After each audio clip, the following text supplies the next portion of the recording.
मांडल्या जातात आणि त्याच्यातनं मतं मिळवण्याचा जो प्रयत्न केला जातो त्यातली सगळ्यात महत्त्वाची गोष्ट त्याचा साक्षीदार मी स्वतः होतो ती म्हणजे हिंदीची सक्ती। काल ज्याचा उल्लेख माननीय देवेंद्रजी फडणवीस साहेबांनी केला की हिंदीची सक्ती कोणी केली, तर त्या सरकारमध्ये मी उच्च व तंत्रशिक्षण विभागाचा मंत्री होतो आणि तो अहवाल ज्यावेळी रघुनाथ माशेलकर साहेबांनी सबमिट केला कॅबिनेटमध्ये, तो जो फोटो आहे त्याच्यामध्ये मास्क लावलेला मी देखील आहे आणि म्हणून त्याच्या मागची पार्श्वभूमी पूर्ण महाराष्ट्रातल्या जनतेला कळावी, मुंबईकरांना कळावी आणि मग मुंबईकरांनी समजून घ्यावं की हिंदीची सक्ती करणारे नक्की कोण आहेत। मुख्यमंत्र्यांनी तत्कालीन रघुनाथ माशेलकर साहेबांच्या अध्यक्षतेखाली ही कमिटी नेमली, गठीत केली। त्याच्यामध्ये जाणीवपूर्वक शिवसेनेच्या पदाधिकाऱ्यांना इन्क्लूड केलं। त्याचं नाव देखील काल मुख्यमंत्र्यांनी त्या ठिकाणी सांगितलंय आणि काल जो उल्लेख माननीय मुख्यमंत्री मोदयांनी केला त्याच्यातला सगळ्यात महत्त्वाचा भाग आज मी जो मराठीतनं तुम्हाला सांगणार आहे, तर त्याच्यामध्ये स्पष्ट हा अहवाल देखील मी तुम्हाला सगळ्यांना दिला आहे, कारण पुढचे 2 दिवस मराठीवर जी काही चर्चा होते त्याच्यामुळे मराठीला बाधक काम कोण करतंय हे याच्यातनं लक्षात येईल आणि त्याच्यामध्ये स्पष्ट असं लिहिलेलं आहे, उच्च व तंत्रशिक्षण विभागामध्ये किंवा शालेय शिक्षण विभागामध्ये किंवा अंगणवाडी बालवाड्यांमध्ये न्यू एज्युकेशन पॉलिसी आल्यानंतर काय काय बदल करावे हा अहवाल माशेलकर साहेबांनी मांडला। त्याच्यामध्ये त्यांनी पहिला मुद्दा असा मांडला की जेवढ्या शिक्षण संस्था आहेत, म्हणजे जेवढ्या शाळा आहेत, महाविद्यालय आहेत, विद्यापीठ आहेत, तिथं मराठीतून अध्ययनाला प्रोत्साहन देण्याचे धोरण विकसित केले गेले आहे, म्हणजे ते ऑलरेडी धोरण आहे। त्याचप्रमाणे 1ली ते 12वी पर्यंत इंग्रजी आणि हिंदीचे अध्यापन अनिवार्य केले पाहिजे। आता अनिवार्य याला इंग्रजीमध्ये शब्द काय, तर कंपल्सरी केलं पाहिजे। कंपल्सरी म्हणजेच काय, सक्तीचं केलं पाहिजे आणि त्याच्या पुढचं वाक्य आहे ते त्याच्यापेक्षा भयानक आहे। आणि महाविद्यालयीन शिक्षणाच्या 3 ते 4 वर्षातही इंग्रजी बरोबर हिंदी कंपल्सरी केलं पाहिजे, अनिवार्य केलं पाहिजे। हा अहवाल कोणाचा आहे, त्या सरकारमध्ये हा अहवाल माझ्याकडे आहे आणि म्हणून हिंदी कुठेही आमच्या सरकारनं सक्ती केलेली नसताना देखील एक फेक नरेटिव्ह सेट करण्याचा जो उद्देश होता तो त्यांचा असफल झालाय आणि म्हणून मुंबईकरांना कळलं पाहिजे की हिंदीची सक्ती करण्याचा निर्णय हा युबीटीचे पक्षप्रमुख मुख्यमंत्री असताना झालेला होता। ती सक्ती बाजूला करून ऐच्छिक करण्याचं काम हे आमच्या सरकारनं केलं, परंतु कालही दोन्ही नेत्यांनी सांगितलं की मराठीचीच सक्ती ही महाराष्ट्रामध्ये आहे, मुंबईमध्ये आहे। मुंबई तोडण्याच्या बाबतीमध्ये देखील भूमिका दोन्ही नेत्यांनी सांगितली, पण 25 वर्षामध्ये मुंबई महानगरपालिका आल्यानंतर याच्या पलीकडची भाषणं देखील झाली नाहीत, ही माझ्यापेक्षा सगळ्या पत्रकार बंधू भगिनींना माहिती आहे। कारण मराठीचा मुद्दा काढायचा, मराठीचा मुद्दा काढत असताना अदानींचा जप करायचा। परवाची सभा जी होती ही विचार मांडण्यापेक्षा अदानींचा जप करण्याची होती। किती वेळा अदानींचं नाव घेतलं। आता अदानी हे विकासक असावे धारावीचे, हा निर्णय कोणी घेतला? हा निर्णय देवेंद्रजी फडणवीस किंवा एकनाथ शिंदे साहेबांनी घेतला नाही, याच लोकांनी घेतला। खरं तर ही अपेक्षा होती मनसेकडनं की अदानींना हे टेंडर देण्यासाठी पहिलं टेंडर तुम्ही का रद्द केलं हे मनसेनं पहिलं युबीटीला विचारायला पाहिजे होतं, त्याच्यातनं अनेक खुलासे झाले असते। त्याच्यामुळं उद्योजक जे आहेत, आज राज्याचा उद्योग मंत्री म्हणून मी सांगतो की मराठी उद्योजकांना स्वतःच्या पायावर उभं करण्यासाठी स्टार्टअप योजना जी आहे ती मुख्यमंत्री रोजगार निर्मिती योजना जी आहे 1 कोटीपर्यंतची 50 लाखाची, त्याची परिस्थिती काय आहे त्याची आकडेवारी पण तुम्हाला मी सांगतो। 3.5 वर्षापूर्वी 2 वर्षामध्ये फक्त 7,000 मराठी उद्योजक उभे केले गेले, पण या 4 वर्षामध्ये सुमारे 62,000 मराठी उद्योजक स्वतःच्या पायावर उभं करण्याचं काम उद्योग विभागानं केलं, म्हणजेच मराठी माणसासाठी काम केलं। 40 लाख मराठी माणसांना एमएमआर रिजन किंवा एमएमआर रिजनच्या बाहेर पाठवण्याचं काम यांनी केलं, तर या 5 वर्षांमध्ये या 40 लाख मराठी माणसांना पुन्हा एकदा मुंबईमध्ये आणण्याचं काम महायुती करणार आहे. हा त्यांच्यातला आणि आमच्यातला फरक आहे. आणि भाषणाची पातळी काय, म्हणजे दुःख एवढ्याच आहे की मी देखील मराठी आहे, राज्याचे मुख्यमंत्री देखील मराठी आहेत, राज्याचे उपमुख्यमंत्री देखील मराठी आहेत. असं असताना मुख्यमंत्र्यांच्या आईवडिलांचा उद्धार करणं ही कसली संस्कृती आहे? एकीकडे मराठी माणसाचं कौतुक आपण सांगतो, मराठी माणसाबद्दल किती जिव्हाळा आहे, किती कनवाळा आहे हे आपण सांगतो, आणि मुख्यमंत्र्यांच्या आईवडिलांबद्दल बोलणं हा काय मराठीचा संस्कार असू शकत नाही. मराठी माणूस हा संस्कारित आहे आणि संस्कारित माणसानं अशा पद्धतीनं बोलणं म्हणजेच काँग्रेसचा वाणलाय गुण लागलाय, काय म्हणेन आपलं वाण नाही गुण लागलाय, तशा पद्धतीचा हा प्रकार आहे. त्याच्यामुळे ज्या ज्या काही गोष्टी परवाच्या सभेमध्ये झाल्या त्याला उत्तर देण्यासाठी कालची सभा नव्हती, तर वस्तुस्थिती सांगण्यासाठी कालची सभा होती. आमच्या नेत्यांनी कुठेही कोणाचे आईवडील न काढता, कोणाची बदनामी न करता, कोणालाही शिवीगाळ न देता या संदर्भातली सभा पार पाडली. हा या दोन्ही नेत्यांचा मोठेपणा आहे. आज पुन्हा एकदा पत्रकार परिषद झाली आणि सगळी विमानतळं अदानींना दिलेली आहे अशा पद्धतीची एक पत्रकार परिषद झाली. मला असं वाटतं की आता काही लोकांनी प्रचाराचा मुद्दा सोडून अदानीकडेच वळलेले आहेत. आता अदानीजींना देखील आम्हाला विनंती करायची, काय नक्की त्यांचं म्हणणं एकदा ऐकून घ्या. कारण जे धारावीचं टेंडर अदानींना देतात, जे अदानींच्या विमानातनं फिरतात, त्यांनाच एवढी अदानींची काळजी काय आहे किंवा अदानींची ॲलर्जी काय आहे, जे अदानींना जेवायला बोलवतात त्यांच्याकडे जेवायला जातात. मला असं वाटतं हे सगळं जे चाललेलं आहे हे फक्त मतासाठी चाललेलं आहे. उद्योगधंद्याला ताकद द्यायची जर असेल, उद्योजकांना जर ताकद द्यायची असेल, तर उद्योजक कुठच्या समाजाचा आहे, कुठच्या प्रांतातला आहे, कुठच्या देशातला आहे, याच्यापेक्षा महाराष्ट्रातल्या तरुणांना आणि तरुणींना रोजगार मिळाला पाहिजे, यासाठी उद्योजक या ठिकाणी आले पाहिजेत.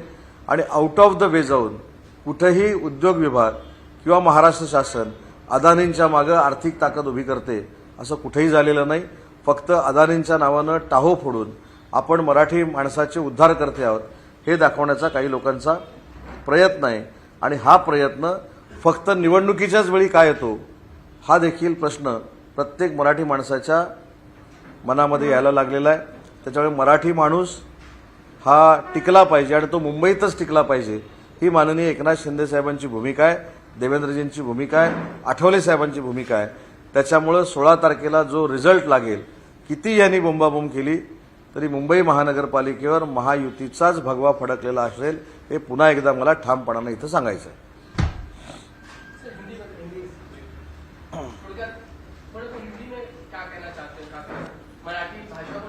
नहीं, मराठी भाषा को लेके हिंदी लैंग्वेज की जो सख्ती हुई है, ऐसा जो कुछ झूठ बोला जाता है उसका कागज मेरे हाथ में है. तब मैं हायर एजुकेशन मिनिस्टर था.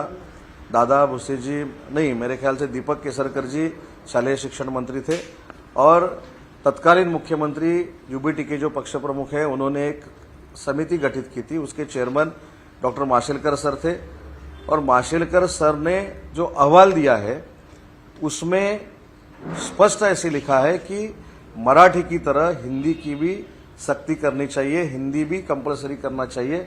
और ये जो अहवाल था वो स्वीकारने वाले यूबीटी के पक्ष प्रमुख ही थे. अभी वो बोल रहे हैं कि हिंदी की सख्ती हमने की है, तो हिंदी की सख्ती करने का सवाल ही नहीं है. मराठी की ही सख्ती, मातृभाषा की, माय बोली की ही सख्ती महाराष्ट्र राज्य में हमने की है. खासकर देखें कि कल सभा हुई, सभा के बाद कुछ वीडियोस वायरल हो गए जिसमें ये क्लेम किया जा रहा है कि कुछ आपकी सभा में गर्दी नहीं थी, उनकी सभा में बहुत ज्यादा भीड़ थी. ये जो सचमुच ऐसी स्थिति थी या कुछ नैरेटिव है, क्या लगता है? नहीं, मेरे ख्याल से अभी ये सवाल मुझको पूछने से ज़्यादा आपके सहकारी वहाँ थे, कितनी भीड़ थी, कितने लोग थे, आप सबने देखा है. अभी एआई का भी ज़माना है, लेकिन मेरे पास उनकी सभा के भी फोटो है, कैसी कुर्सियाँ खाली थी. लेकिन हमारी सभा जो थी वो मुंबईकर लोगों की थी और उनकी सभा जो थी वो महाराष्ट्र की शिवसेना और मनसेना की सभा थी. कुछ ऐसे वीडियोस आ रहे हैं जिसमें सीसीटीवी कैमरा, मोबाइल वीडियो जिसमें एनवेलप में कैश देके दिया जा रहा है. कांग्रेस लगातार 2 या 3 वीडियो उन्होंने ट्वीट किए जिसमें महायुति की पार्टियों पर एलिगेशन कर रहे हैं चुनाव से पहले, शूटिंग से पहले. हारने वाले ऐसे ही करते हैं. लेकिन उन्होंने वीडियो ट्वीट किया. नहीं, वो वो कैसे समझाएंगे कि वो हमारे कार्यकर्ता है? उन्होंने भी डमी खड़े कर लिए थे, तो हम कैसे पता चलेगा? क्योंकि कांग्रेस की ये टेंडेंसी है, जब चुनाव में वो हार जाते हैं, यूबीटी जब चुनाव में हार जाती है, तो कौन सा तो रीजन आगे लाना चाहिए। ईवीएम का था, बैलेट चाहिए था, ये सब रीजन वो आगे लेते, लेकिन कांग्रेस और यूबीटी का पराभव निश्चित है। तो क्या आप लोग उनको लीगल एक्शन लेंगे, क्योंकि बकायदा वीडियो शूट करें और पार्टी का नाम वो हम जानकारी ले रहे हैं अभी। सर दूसरा सवाल ये है कि, खासकर चुनावी दौर है, नेताओं के भाषण चल रहे हैं, उसमें नीतीश राय खासकर जिस तरह के बयान दे रहे हैं कि महाराष्ट्र में सिर्फ जय श्री राम बोलने वाले ही चलेंगे, आई लव मोहम्मद बोलने वाले चलेंगे नहीं, सर्तन सिल्क बोलने वाले चलेंगे नहीं, उसका जवाब भाजपा के प्रवक्ता देंगे। नहीं, उसका जवाब जो है वो भाजपा के प्रवक्ता देंगे।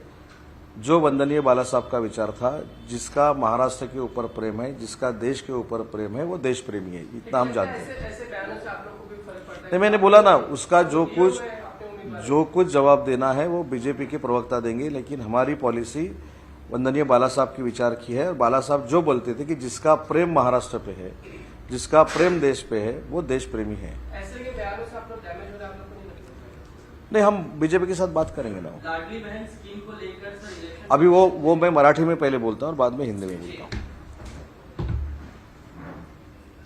मुख्यमंत्री माझी लाडकी बहीण योजना ही 1.5 वर्षापूर्वी माननीय एकनाथ शिंदे साहेबांनी आणि देवेंद्रजींनी सुरू केली। त्या दिवसापासून ही योजना बंद पडावी यासाठी युबीटीनं आणि काँग्रेसनं अथक प्रयत्न केले, त्याच्यामध्ये ते अयशस्वी झाले। खरं तर ही योजना आचारसंहितेच्या अगोदर सुरू झालेली आहे, त्याचा आणि आचारसंहितेचा काही संबंध नाही, परंतु सुप्रीम कोर्टानं जो दिलेला निर्णय आहे तो निर्णय आम्हाला मान्य करावा लागेल, कारण शेवटी न्यायालयानं दिलेला तो निर्णय आहे। परंतु हे जरी असलं तरी युबीटीची आणि काँग्रेसची नियत काय आहे हे आता महिला भगिनींना महाराष्ट्रातल्या कळलं असेल। आज फक्त निवडणुकीसाठी ते कोर्टात गेलेत आणि तुमच्या पैशाला त्यांनी स्टे आणलाय। भविष्यामध्ये ते पुन्हा एकदा तुमची योजना बंद करायला कोर्टात जाऊ शकतात। त्याच्यामुळं महिला भगिनींना मला आवाहन करायचं आहे की ज्यांनी हे कटकारस्थान केलं त्या युबीटी आणि काँग्रेसला प्रत्येक स्थानिक स्वराज्य संस्थेमधनं बाजूला ठेवावं। ही योजना कधीही बंद होणार नाही, हा शिवसेनेमार्फत माननीय एकनाथ शिंदे साहेबांमार्फत दिलेला मी शब्द आहे। यही सवाल था ना। जब से मुख्यमंत्री लाडली बहन योजना शुरू हुई तब से ही यूबीटी और कांग्रेस ने ये पैसे हमारे जो बहना है उनकी तक नहीं पहुंचे, इसलिए प्रयास किया था, कोर्ट में भी गए थे और ये वापिस अभी सुप्रीम कोर्ट में जाकर मेरे ख्याल से 3-4 महीने के लिए उसको स्टे आया है। मेरी विनती है सब बहनों से कि जिन्होंने ये योजना बंद करने का प्रयास किया, अभी भी उनके जो पैसे हम देने वाले थे उसको स्टे दिया है, उस लोगों को यानी यूबीटी को और कांग्रेस को स्थानिक स्वराज्य संस्था में मतदान नहीं करना चाहिए, ये हमारी विनती है। सर, चुनावी माहौल के बीच में अमित ठाकरे का एक बयान जो है वो वायरल हो रहा है। बयान ये है कि अगर उनकी सत्ता आती है, कह रहे हैं कि जो बाहर से जो ट्रेनें आ रही हैं हम उनको बंद कर देंगे। इस बरस का सबसे अच्छा जोक है ना ये, आती है तो इसमें मैंने पहली बार कहा था, मैंने खुद कहा था कि यूबीटी वाले जो मनसे वाले हैं उनको आगे नहीं आने देंगे और सबसे डैमेज इस इलेक्शन में एमएनएस होगी। दूसरा नहीं कि जुलाई में आपने नगरगंज चुनाव में आपने कुछ तृतीय पंथियों को भी टिकट दिया हुआ है, जो काफी दमखमी से वहां लग रहा है। महामंडलेश्वर पार्वती है, नीलू है, लग रहा है कि एक जो अब तक का ट्रेंड था प्रस्तावितों को टिकट दिया जाए, उसको तोड़ के आप लोगों ने दिया है और वहाँ पे जीत आप नहीं, ये सर्वसमावेशक टिकट देने का तरीका है। उसके आगे जाके मैं अभी और एक टिकट के बारे में आपको समझाता हूँ। बम्बई में हमारी एक कैंडिडेट है सुवर्णताई गवस। वो इतनी सर्वसामान्य कैंडिडेट है कि जो रास्ते के बाजू में बैठ के अभी भी सब्जी बेचती है, उसको लेके महानगर पालिका में भेजने वाले माननीय एकनाथ शिंदे साहब है। इसलिए ये जो टिकट बंटवारे का मामला है वो किसी के बेटे को देना चाहिए, किसी के लड़की को देना चाहिए, ऐसा एकनाथ शिंदे साहब ने नहीं किया है। सर्वसामान्य जो लोग हैं उनको भी हमने टिकट बांटे हैं। सर, इलेक्शन का विषय में सरकार बोलती है कि मैक्सिमम लोग घर से बाहर निकल कर आकर वोटिंग करें। आपने बोला है कि लाडली बहन जो पोस्टपोन हुआ है जिस पार्टी की वजह से हुआ है वो उस पार्टी को वोट ना करें। तो ये इस तरीके के स्टेटमेंट सर मैंने क्या बोला, वोटिंग मत करो ऐसा नहीं बोला मैंने। आप बोले तो मैंने बोला जिन्होंने आपको तकलीफ दी है उनको वोट मत करो। यानी कि यूपी के मैंने ऐसा कभी भी नहीं बोला कि आप वोटिंग। जो जितने तकलीफ थी उनको आप लोगों ने स्कीम बंद तो नहीं की है, स्कीम सुनो। पोस्टपोन हुई है। मेरा स्टेटमेंट ऐसा है, मैं जो वापिस कर रहा हूं, जिन लोगों ने हमारी लाडली बहना को तकलीफ की है, तकलीफ दी है, उनके पैसे अटकाए हैं, उनसे हमारी विनती है कि जो आपको भाऊबीज देने वाले हैं उनको वोटिंग करो, इनको मत करो। मैंने वोटिंग को मत आओ ऐसा कहीं भी और कभी भी नहीं बोला है। सर अब दूल्हे का सवाल थोड़ा सा अच्छा है कि आपने प्रस्थापितों को देखते हुए उनको जो एक ताली परिवर्तन किए वहां पे डाला चल रहा है, लग रहा है कि परिवर्तन होगा आपने हटके। नहीं ठीक है, ये तो मतदार तय करेंगे कि किसका परिवर्तन करना है, किसका परिवर्तन नहीं करना है, ये तो डेमोक्रेसी है। तो मैं अभी नहीं कह सकता कि कौन किसका परिवर्तन कर रहा है, लेकिन बंबई में परिवर्तन हो रहा है, मुंबई में परिवर्तन हो रहा है, यहाँ महायुति का ही महापौर बनेगा। सर डोंबिवलीमध्ये शिवसेना आणि भाजपचे पदाधिकारी आपल्या सामने आल्याचं पाहायला मिळतं, तर अनेक ठिकाणी आहे ते पैसे वाटपाचा आरोप आहे तो केला जातोय। काल देखील पण कल्याण डोंबिवलीमध्ये युती आहे, परंतु आमने सामने आलेल्या आहे ज्या ठिकाणी ते पैसे वाटपाचा आरोप आहे तो देखील केला जातोय। तर पण शिवसेना भाजप युतीच आहे ना। पण पैसे वाटण्याचा आरोप जो आहे मोठ्या प्रमाणावर व्हिडिओ सर्क्युलेट होत आहे त्याच्या म्हणजे माझा मुद्दा असा आहे की कल्याण डोंबिवलीमध्ये जर शिवसेना आणि भाजप युतीमध्ये लढत असेल तर त्यांनी पैसे वाटले आणि आम्ही पैसे वाटले तर युबीट यांचं म्हणताय का तुम्ही, युबीटीचं म्हणताय? नाही नाही, भाजप आणि शिवसेना नाही तिथं प्रश्नच येत नाही, कारण तिथं आम्ही एकत्रच लढतोय। पण पदाधिकारी समर्थन देत आहेत, काही अंतर्गत वाद आहे ज्या पदाधिकारी ते जिवंतपणाचं लक्षण आहे। अंमरनाथमध्ये तर जास्त जिवंत आहे, खूपच हळाहळ आहे. ज्या ठिकाणी तुमच्या भाषेत हाणामारी आणि आमच्या भाषेत वादविवाद होत असेल ते आमच्या महायुतीचं जिवंतपणाचं लक्षण आहे। काल देखील मुंबईमध्ये असेल शिवामाचं एमआरआय स्टेशनला काही उच्च पदाधिकाऱ्यांनी आहे ते पैसे पकडलेले होते। जो पैसे पकडलेला व्यक्ती होता तो एक भाऊ नागरिक यांचा संबंधितला होता असं देखील त्यांनी आरोप केलेला आहे। त्या संदर्भात त्या वॉर्डमध्ये जी लढत आहे मैत्रीपूर्ण लढत आहे, त्याच्यामुळे ज्या गोष्टी होत आहेत ते मैत्रीपूर्णच होत आहेत, पैसे वाटप ते पण मैत्रीपूर्णच होत आहेत ना। त्याच्यामुळे तुम्ही अजिबात टेन्शन घेऊ नका, जिथं मैत्रीपूर्ण आहे तिथं सगळं मैत्रीपूर्णच चाललंय। परंतु एकीकडे कालच राज ठाकरे देखील खानामध्ये सांगितले की आरोप करणारे आणि त्यांना पकडून देणारे हे दोघेही महायुतीमधलेच आहेत। हे बघा ते काय बोलले याच्यापेक्षा मी तुम्हाला सांगू का, मनसे ही राजसाहेबांची आहे। तुम्ही 15 दिवसापूर्वीची माझी मुलाखत काढून बघा, मी 15 दिवसापूर्वी असं सांगितलं होतं की माननीय एकनाथ शिंदे साहेबांनी कुठच्या भावनेतनं 3.5 वर्षापूर्वी उठाव केला आणि कशासाठी केला याची थोडीफार प्रचिती मनसेला आता येईल। आणि मी त्याचं उदाहरण तिकीट वाटप दिलं होतं। मनसेनं 84 जागेची मागणी केली होती, त्यांना फक्त 52 जागा मिळाल्या, त्याच्यामुळे युबीटी काय आहे त्यांना पण कळलेली आहे। पण आता त्यांच्याकडे पण नाईलाज नसल्यामुळे ते बोलत आहेत, कारण ते शेवटी एकत्र लढत आहेत। 84 वरनं ते 52 वर आले आणि आमचा आकडा फेक नरेटिव्ह म्हणून 52 करत होते, आम्ही 91 वर गेलो। पण तुम्ही भरपूर प्रयत्न केला होता सगळं होण्याआधीच तिथे जाणे येणं होतं सकाळी. नाही, प्रयत्न प्रत्येक गोष्टीला करावा लागतो ना, नाही काही. प्रयत्न प्रत्येक गोष्टीला करावा लागतो। संघटना सुद्धा वाढण्यासाठी प्रयत्न करावे लागतात, लोकांमध्ये जावं लागतं। नुसतं भाषण करून एकदाच मोठ्या सभेमध्ये संघटना वाढत नाही आणि मतं पडत नाही। एबीपी माझा, उघडा डोळे बघा नीट।